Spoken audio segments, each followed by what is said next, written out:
I'm Natalie Jill, fat loss expert turned lifestyle and high performance coach. Welcome to Listen Up, the podcast. On this podcast, I do what I do best, taking complicated information that is relevant to us now and breaking it down simply with actionable steps you can implement to level up your life. I also regularly interview some of the most inspiring and courageous men and women on the planet who, at their worst, learned how to achieve success greater than anything they ever dreamed possible, creating everything from nothing. If you are new here, I encourage you to go back and listen from episode 1, when this podcast was previously called Leveling Up, for the full transformative experience. What's up? So today on Listen Up, I want to talk about a very specific topic around pain and the pain cycle. And this is coming from my own personal experience, but it's interesting. Every time on social media I've posted about injuries or pain, the amount of messages and emails and comments I get is just a whole nother level.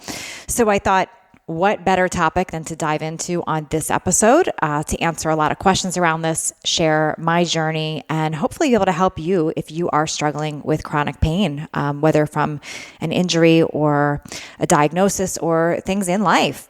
So just a little background information. One of the top questions that I get through my fat loss and health business is, Natalie, I'm in so much pain. How do I get moving, or how do I work through that pain? That's a big question. And typically I'll refer people back to their doctors first to find out, can they even work through their pain? What is causing it?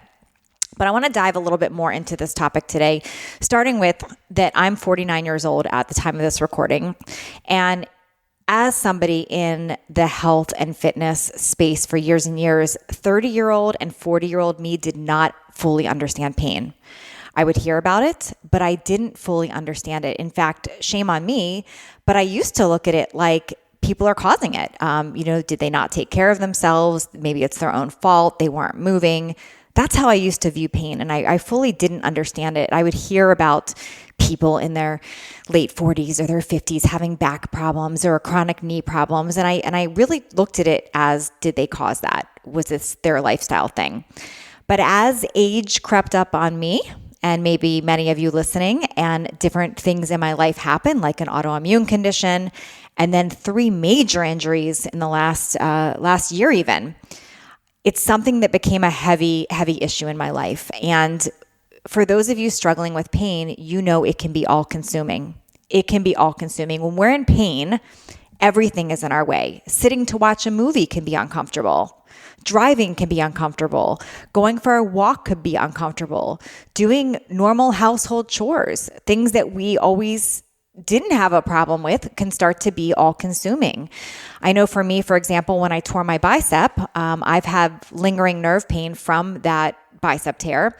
I lost supination in my right arm, the hand that I write with, and it's painful now for me to actually use a fork or handwrite. So when we experience pain in things in our life, it could be all-consuming. When someone doesn't understand pain, they don't understand this about people that are in pain, but it can feel really all-consuming. It's all we can think about. It starts consuming us. So for years, I didn't understand this. And then now at 49, I understand this a lot more. And I want to share sort of what I went through in the process here and what's changed, what I'm doing now, and how this has also helped many, many others with their chronic pain. So first is, you go through a cycle when you have pain, when you have an injury or something's new. And the first cycle for most of us is feeling sorry for ourselves. Like, this sucks. I'm in pain because. And we'll go to others for validation around it. We'll join communities. We'll talk with others about it. The issue with that is that it does feel good initially to feel understood about pain. It feels good to have discussions around it. It feels good to be validated, to know that it's not in our heads. But the downside of that is it keeps us stuck on the thought of pain. So for instance, if you're in a group talking about your chronic pain and everybody in the group is saying, yes, it sucks, this sucks, this sucks, we stay in this story of pain sucks. And the more we focus on pain sucking and the more we focus on what it's stopping us from doing, that it feels heavy. It can create depression. It can keep us stuck. It makes it all consuming. And the more we focus on it, the more issues we create around pain.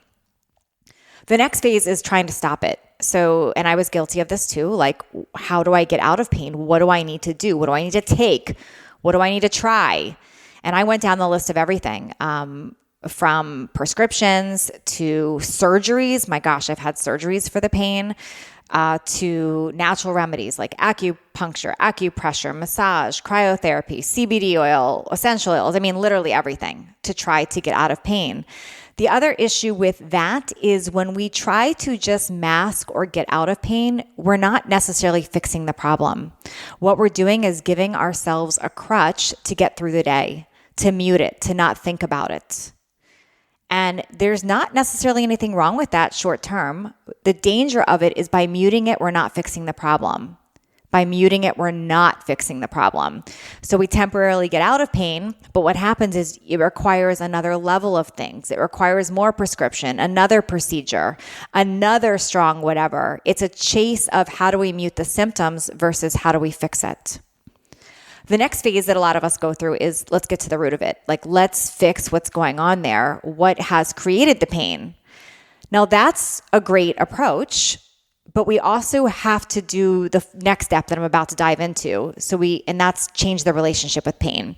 You see, when we try to fix the cause of something, there's also issues with that. It's not always 100% fixable. For example, I'll talk about the story of my back for a moment.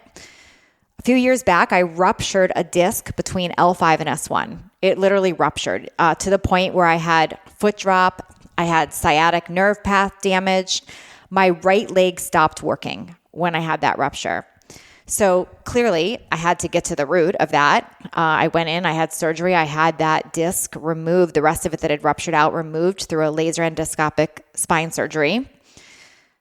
And great, I stopped the cause, but I didn't think through what else was next. So now not having a disc between L5, S1, that created a whole other path of issues, hip problems in my joints.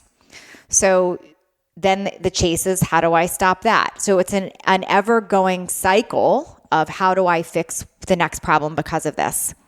Take it to my bicep tear this last year. Tearing that bicep, great, have to fix the problem. So we have to reattach the bicep, but there's then the side effect of the nerve damage from cutting that tendon, from having to reattach it, from it being 3 weeks from the time of the rupture to the surgical repair, losing supination, not being able to hold a fork or write correctly created issues now in my shoulder, for instance. So if you get where I'm going with this, getting to the root of things is not always the final answer. So what is the final answer? The final answer, what I found has worked for me and that what has worked for many others, is we've got to change the relationship with pain. We have to change our relationship to it. Now, what does that mean? What does changing our relationship with pain mean? Well, it means we stop fighting it. We stop chasing it. We stop trying to mute it. And instead, we make friends with it. We start trying to understand. And this is a list of questions that I've continually asked myself, and I hope these will support you too, and how I've changed the relationship with it. Number one, I've asked myself this question. What is the pain telling me? What is it telling me? Why do I feel things in my back or my arm? Why do I get injured? What is it telling me? Where do I need to slow down and listen? In the case of that question around my back, what I know is for years and years and years, I was not properly activating my glutes. I had a tight core, I had strong ab muscles, but I wasn't fully activating my glutes. I wasn't spending a lot of time warming up, cooling down, all these things, which fine in my youth, it wasn't hitting me, but as we get older, that can start to change. So I had to think, what is the pain telling me? Where do I need to listen? Where do I need to listen? If we're getting injured or having chronic pain somewhere, what is it telling us and where do we need to listen? The third thing, what do I need to do anyways? Now, this is a big one. So many times we get stuck in, I'm in pain, this hurts, so I can't XYZ. However, I want you to know that a body in motion stays in motion. So assuming you're not going to make something worse, meaning your doctor has said, this is the situation, this is what's wrong, you're not going to make it worse by doing the movement, we have to do it anyways. Because staying sedentary, staying laying down, staying sitting down, we're just making things worse. That very act of moving our body breaks us through that cycle. For example, I wake up every single morning I wake up with pain in my hips, my lower back, all the different areas. But it's the very act of moving my body throughout the day, using a stand-up desk, doing specific exercises, working through it that gives me the relief throughout the day. So if you're listening to this and this is you and you've been cleared saying you're not making it worse, it just hurts, stop being afraid of the pain and do it anyways. Go for that walk despite it feeling like it hurts. Do those exercises despite it feeling like it hurts. You're not making things worse. You're going to make that alleviation come a lot stronger. You're going to give yourself a break from it. The next question I ask myself is, what will support strengthening my imbalances? So, for example, with my lower back, I for years spent time developing my core, strengthening my back, thinking that was going to somehow magically fix the problem. But I had to really look at anatomy and say, what is this telling me? And for me, I figured out it was inactive glutes. Despite being in the fitness industry, it was inactive glutes. I wasn't properly training my glutes. So it was going back and really relearning this, really learning how to develop muscle there, how to activate those muscles correctly, how to use those correctly. And by doing that, I took a significant amount of pressure off my lower back. And it did not make the pain a zero, but it certainly lessened it a lot. So asking yourself those questions, if my knee is hurting, if my elbow is hurting, if my shoulder is hurting, if my back is hurting, where am I having imbalances so that it's showing up in those areas? Ask yourself those questions and get the help of a physical therapist or a chiropractor or somebody that can help you from the outside figure this out. The next question I had to ask myself, and this sounded so woo-woo to me at the beginning, but there's really something to it, is what unhealed emotions am I holding on to? That's a deeper question. But I'll tell you that most people in chronic pain or that are dealing with pain, they do have unhealed emotional trauma, things that we didn't deal with from childhood, things that we've been holding on to. Emotions show up in our body if we don't release them. It's true. If you think about times you haven't cried, you haven't grieved, you haven't expressed your feelings, it's going to show up somewhere in your body. So working through that, what unhealed emotional trauma do I need to work through and understand? The next thing I had to do is really get serious about my eating, my hydration, and my movement, because inflammation is super real with injury and pain, super real. So why not give your body the most optimal, best chance at thriving? Why not feed your body with the right foods to help prevent inflammation? What do you have to lose from there? I can tell you hands down, my pain is a whole different level when I'm eating specific foods than when I eliminate specific foods and I eat for anti-inflammatory eating.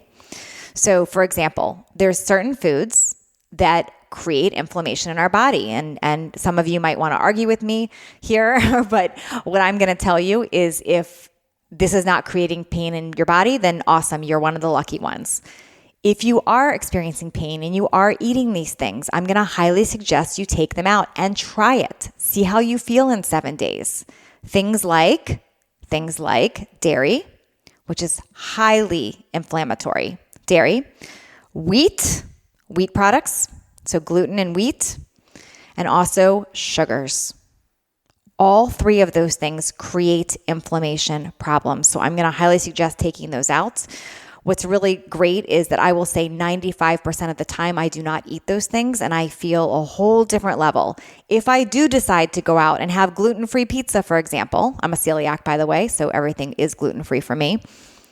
That dairy, I'm going to feel it in my body. So the next few days, I feel it, but at least I can relate it back to that's what created that extra issue.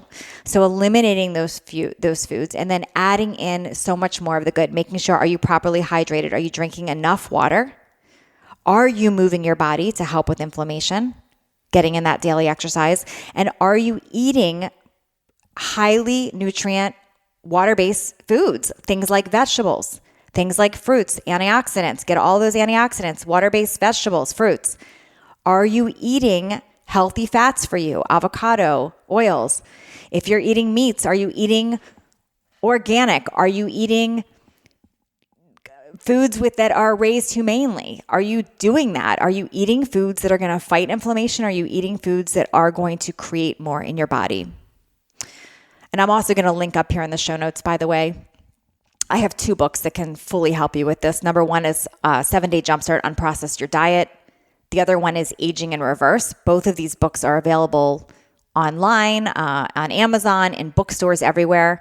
They are a great place to start, which will really teach you anti-inflammatory eating. 7-Day Jumpstart, Unprocess Your Diet, by the way, is like level 1 if you fully need to fully learn about nutrition. Aging in Reverse is my more recent book, so it really dives more into the whole other level, especially as we age, of anti-inflammatory eating, where I remove grains, dairy, and sugar fully. So anyways, getting off topic a little bit there, but pain cycle. Really, really critical that you realize that there is something called the pain cycle.